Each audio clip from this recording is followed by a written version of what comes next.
Il y a des siècles, dans la grande cité de Babylone, vivait roi puissant, palais majestueux, et un homme au cœur fidèle, Daniel.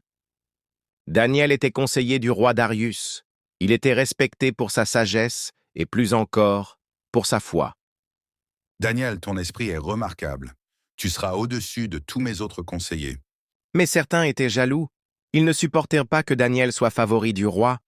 Tant que cet homme prie son Dieu, il restera invincible. Trouvons un piège. La jalousie s'infiltra dans les cœurs des autres conseillers.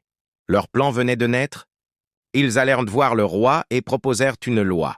Pendant 30 jours, nul ne devait prier un autre que le roi. Majesté, que nul ne prie un autre Dieu que vous.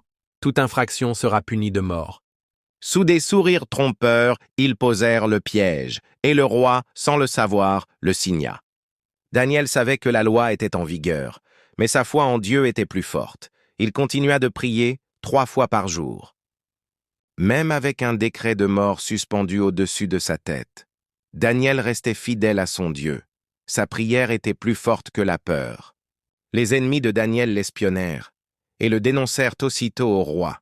« Ô roi, Daniel t'a désobéi. Il prie encore son Dieu. » Le piège s'était refermé et Daniel, lui, n'avait rien renié. Le roi aimait Daniel, mais il ne pouvait changer la loi. Tristement, il ordonna qu'on le jette dans la fosse aux lions. Que ton Dieu que tu sers fidèlement te sauve. Le cœur lourd, Darius céda à sa propre loi.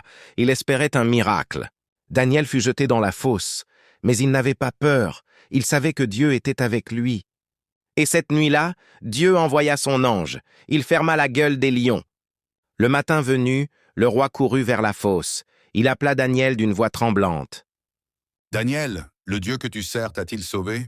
Et une voix monta de la fosse, vivante, forte, pleine de paix. « Ô roi, vis à jamais, mon Dieu a envoyé son ange, les lions ne m'ont pas fait de mal. » Contre toute attente, Daniel était sain et sauf. Aucun mal, aucune griffure, juste la lumière de la foi. Darius ordonna justice. Ceux qui avaient voulu piéger Daniel furent eux-mêmes livrés à la fosse. Qu'on les arrête. Leur tromperie a coûté trop cher. Le roi ne toléra pas le mensonge, et les comploteurs récoltèrent le fruit de leur ruse. Le roi écrivit un nouveau décret. Le Dieu de Daniel est vivant, son royaume est éternel. Que tous honorent le Dieu de Daniel, car il sauve, il délivre, et il accomplit des miracles. Et ainsi, à Babylone, la foi d'un homme changea le destin d'un empire.